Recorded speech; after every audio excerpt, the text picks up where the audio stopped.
2019 সালে Malaysia international Islamic university যেটা সেখান থেকে পিএইচডি করেছি এবং ওই প্রফেসর ডক্টর আরশাদুল ইসলামের আন্ডারেই আমাদের সম্পাদক আমাদের সকলের প্রিয় মাহমুদুর রহমান স্যার যে তিনিও পিএইচডি অর্জন করেছেন একই সুপারভাইজার আমার সুপারভাইজার তার সুপারভাইজার এই যে এহসানুল হক মিলন সাহেব তিনি অবশ্য আমার সুপারভাইজার না বা আমার ফ্যাকাল্টি না আর এক ফ্যাকাল্টির বাট একই ইউনিভার্সিটির আমরা ছিলাম আমি না মালয়েশিয়া ইন্টারন্যাশনাল ইসলামিক ইউনিভার্সিটিতে আমি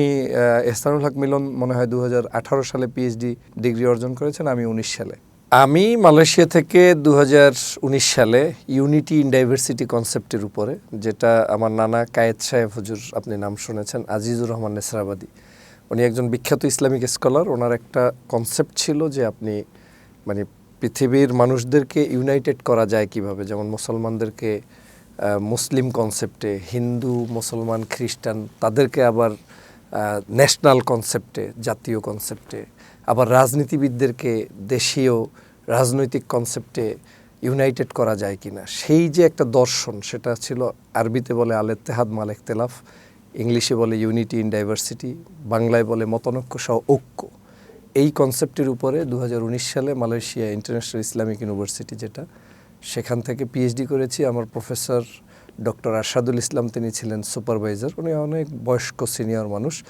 এবং ওই প্রফেসর ডক্টর আরশাদুল ইসলামের আন্ডারেই আমাদের সম্পাদক আমাদের সকলের প্রিয় মাহমুদুর রহমান স্যার যে বাংলাদেশের বর্তমান আমার দেশ পত্রিকার সম্পাদক তিনিও পিএইচডি অর্জন করেছেন একই সুপারভাইজার আমার সুপারভাইজার তার সুপারভাইজার একই সুপারভাইজার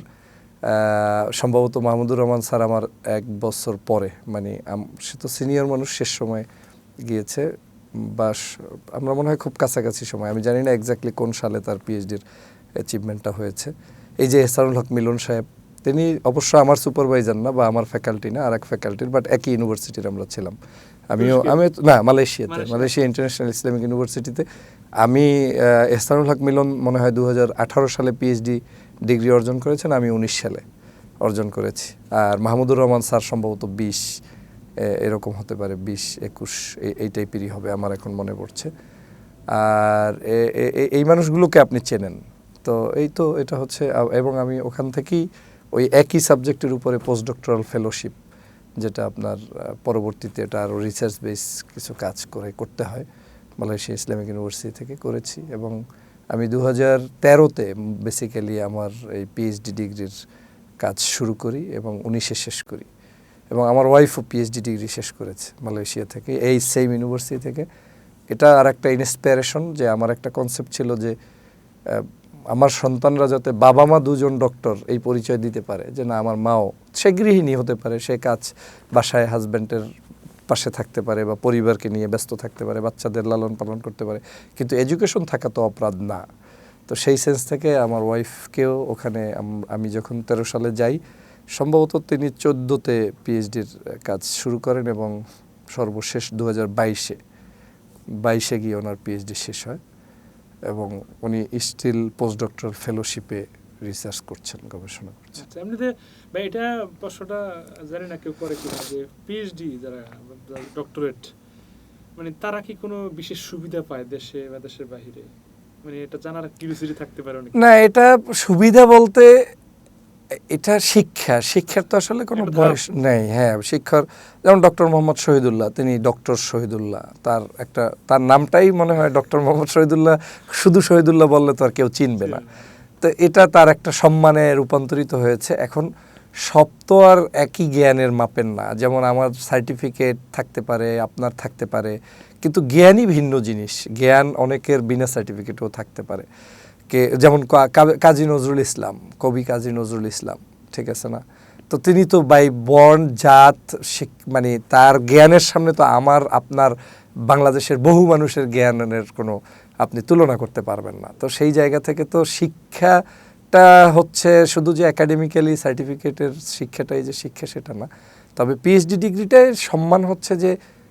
আমি যেটা বুঝেছি বিদেশের ক্ষেত্রে আপনাকে নামটা উচ্চারণ করার ক্ষেত্রে কেউ তখন আর পিএইচডি হওয়ার পরে বিশেষ করে মালয়েশিয়া তুরস্কে দেখেছি nobody will call you simply just Faizul Haque সবাই বলবে হাই ডক্টর স্পেশালি নাম না বললেও বলবে hi doctor how are you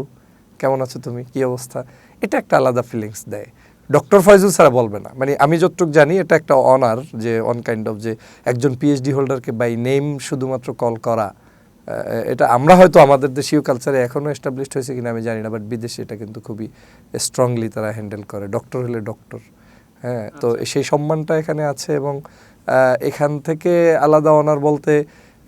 মানে আপনি তো আর অনারিয়াম পাবেন না, গভর্নমেন্ট তো আর আপনাকে ওইটা দিবে না বা ওটা না, বাট আপনি বাংলাদেশের একাডেমিক যোগ্যতার সর্বোচ্চটা শিখলেন, করলেন, এবং এটার থেকে শিখে কন্ট্রিবিউশন তো অবশ্যই করা উচিত আমাদের দেশের জন্য। আপনি একজন গবেষক, আপনি গবেষণা করবেন, জাতিকে নতুন কিছু দেখাবেন, স্বপ্ন শিখাবেন, নতুন পথে নেবেন, সে জিনিসটা তো আপনাকে করতে হবে। তো সেটা আমরা করতে পারছি কিনা, না পারলে আমাদের ব্যর্থতা, এবং ওই পিএইচডিগুলোর কোনো ভ্যালু আমরা কমিয়ে দিচ্ছি। এবং এটা তো বাস্তব যে আমাদের সমাজে শিক্ষাটা যখন পূর্ণাঙ্গভাবে বাস্তবায়ন করতে না পারা হয়, বা আমার যে যোগ্যতা মানুষ কাউন্ট করে সেই অনুযায়ী আমি কন্ট্রিবিউশন করতে কম পারবো, স্বাভাবিকভাবেই সেটা শিক্ষার প্রতি আমি মনে করি এক ধরনের অবমাননাকর আচরণ হয়ে যায়।